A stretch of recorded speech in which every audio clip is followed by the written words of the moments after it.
ನಮಸ್ಕಾರ ವೀಕ್ಷಕರೇ.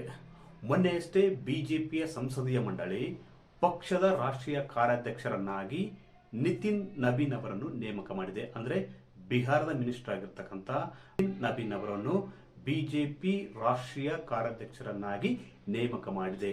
ಬಹುತೇಕ ಇದು ಏನು ಇಂಡಿಕೇಶನ್ ಕೊಡ್ತಾ ಇದೆಯಪ್ಪ ಅಂದ್ರೆ ಮುಂದಿನ ಬಿಜೆಪಿಯ ರಾಷ್ಟ್ರೀಯ ಅಧ್ಯಕ್ಷರು ಯಾರು ಎಂಬ ಚರ್ಚೆ ಕಳೆದ 1.5 ವರ್ಷದಿಂದ ನಡೀತಿತ್ತು. ಈ ಒಂದು ಚರ್ಚೆಗೆ ಉತ್ತರವೇ ನಿತಿನ್ ನಬೀನ್ ಅವರು.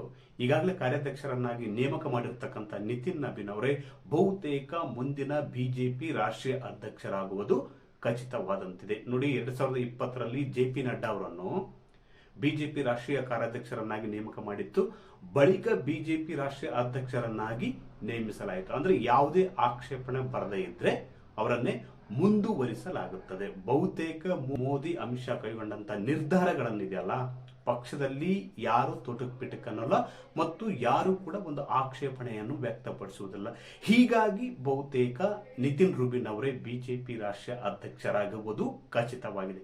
ನೋಡಿ, ಅಂದ್ರೆ 45 ವರ್ಷದ ನಿತಿನ್ ನಬೀನ್ ಅವರನ್ನು ಬಿಜೆಪಿ ರಾಷ್ಟ್ರೀಯ ಕಾರ್ಯಾಧ್ಯಕ್ಷರನ್ನಾಗಿ ಆಯ್ಕೆ ಮಾಡುವುದಕ್ಕೆ ಕಾರಣಗಳಿವೆ. ಪ್ರಮುಖವಾಗಿ 2 ಕಾರಣಗಳಿವೆ. ಹಾಗಾದ್ರೆ ಆ ಕಾರಣಗಳೇನು? ವೀಕ್ಷಕರೇ, ಮೊದಲನೇದಾಗಿ ನೋಡಿ, ನಿತಿನ್ ನಬೀನ್ ಅವರಿಗೆ 45 ವರ್ಷ, 5 ಬಾರಿ ಶಾಸಕರಾಗಿ ಆಯ್ಕೆಯಾಗಿದ್ದಾರೆ. ಅದು ಬಿಹಾರದಿಂದ.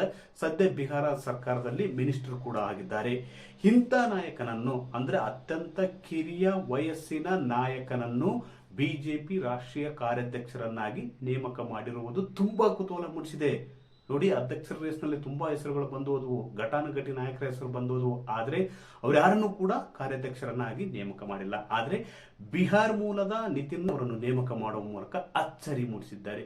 ಯಾಕೆ ಇವರನ್ನು ಆಯ್ಕೆ ಮಾಡಲಾಗಿದೆ ಎಂಬ ಪ್ರಶ್ನೆ ಇದೆಲ್ಲ ಬಹುತೇಕ ಪಕ್ಷದ ಭವಿಷ್ಯದ ದೃಷ್ಟಿಯಿಂದ ಈ ಒಂದು ಆಯ್ಕೆಯನ್ನು ಮಾಡಲಾಗಿದೆ. ನೋಡಿ, 2ನೇ ಹಂತದ ನಾಯಕರನ್ನು ಬೆಳೆಸುವ ದೃಷ್ಟಿಯಿಂದ ಪ್ರಧಾನಿ ನರೇಂದ್ರ ಮೋದಿ ಹಾಗೂ ಅಮಿತ್ ಶಾ ಅವರು ಭವಿಷ್ಯದ ನಾಯಕರನ್ನು, 2ನೇ ತಲೆಮಾರಿನ ನಾಯಕರನ್ನು ಬೆಳೆಸುವುದಕ್ಕೆ, ಅದೇ ರೀತಿ ಪಕ್ಷವನ್ನು ಕೂಡ ಭವಿಷ್ಯದಲ್ಲಿ ಬೆಳೆಸುವುದಕ್ಕೆ, ಗಟ್ಟಿಗೊಳಿಸುವುದಕ್ಕೆ, ಪಕ್ಷದ ಬೇರುಗಳನ್ನು ಮತ್ತಷ್ಟು ವಿಸ್ತರಿಸುವುದಕ್ಕಾಗಿ 2ನೇ ಹಂತದ ನಾಯಕರಿಗೆ ಪ್ರೋತ್ಸಾಹ ನೀಡಲಾಗ್ತದೆ.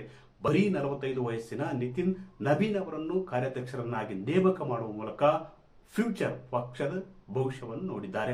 ಅದೇ ರೀತಿ 2ನೇ ಹಂತದ ನಾಯಕರ ಬೆಳವಣಿಗೆಯ ದೃಷ್ಟಿಯಿಂದ, 2ನೇ ನಾಯಕರ ಅವಶ್ಯಕತೆಯ ದೃಷ್ಟಿಯಿಂದ ಇಂಥದ್ದೊಂದು ನಿರ್ಧಾರ ಕೈಗೊಳ್ಳಲಾಗಿದೆ. ಯಾಕಂದ್ರೆ ಇತ್ತೀಚೆಗೆ ನೋಡಿ, ಮೋದಿ ನಂತರ ಯಾರು, ಮೋದಿ ಉತ್ತರಾಧಿಕಾರಿ ಯಾರು ಎಂಬ ಪ್ರಶ್ನೆ ತುಂಬಾ ಕೇಳಿ ಬರ್ತಿದೆ. ಯಾಕಂದ್ರೆ 2ನೇ ಹಂತದ ನಾಯಕರಿಲ್ಲ ಅಂದ್ರೆ ಅವರ ಸ್ಥಾನವನ್ನು ತುಂಬುವುದು ಬಹುತೇಕ ಕಷ್ಟವಾಗ್ತದೆ. ಅವರ ಸ್ಥಾನದಲ್ಲಿ ನಿರ್ವಾತ ಕಾಣಿಸಿಕೊಳ್ತದೆ. ಹೀಗಾಗಿ 2ನೇ ಹಂತದ ನಾಯಕರನ್ನು ಬೆಳೆಸುವುದು, ಅದೇ ರೀತಿ ಪಕ್ಷದ ಭವಿಷ್ಯವನ್ನು, ಪಕ್ಷದ ನೆಲೆಗಟ್ಟನ್ನು ವಿಸ್ತರಿಸುವ ದೃಷ್ಟಿಯಿಂದ ನಿತಿನ್ ನಬೀನ್ ಅವರನ್ನು ಆಯ್ಕೆ ಮಾಡಲಾಗಿದೆ, ಅದು ಕಾರ್ಯಾಧ್ಯಕ್ಷರನ್ನಾಗಿ.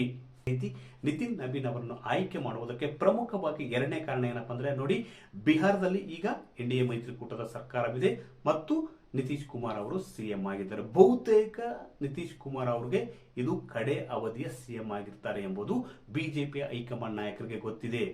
ಈ ಬಾರಿ ಕೂಡ ಬಿಜೆಪಿ ಬಿಹಾರ ವಿಧಾನಸಭೆ ಚುನಾವಣೆಯಲ್ಲಿ ಅತಿ ಹೆಚ್ಚಿನ ಸ್ಥಾನಗಳನ್ನು ಗಳಿಸಿದೆ. ಅತಿ ಹೆಚ್ಚಿನ ಸ್ಥಾನಗಳನ್ನು ಗಳಿಸಿದ್ರು ಕೂಡ ಬಿಜೆಪಿ ಅಲ್ಲಿ 2ನೇ ಪಕ್ಷವಾಗಿದೆ. ಅಂದ್ರೆ CM ಹುದ್ದೆಯನ್ನು JDUಗೆ ಬಿಟ್ಟುಕೊಟ್ಟಿದೆ. ಅಂದ್ರೆ ಕೊಟ್ಟ ಮಾತಿನಂತೆ ನಿತೀಶ್ ಕುಮಾರ್ ಅವರಿಗೆ ಮುಖ್ಯಮಂತ್ರಿ ಸ್ಥಾನವನ್ನು ಬಿಟ್ಟುಕೊಟ್ಟಿದೆ.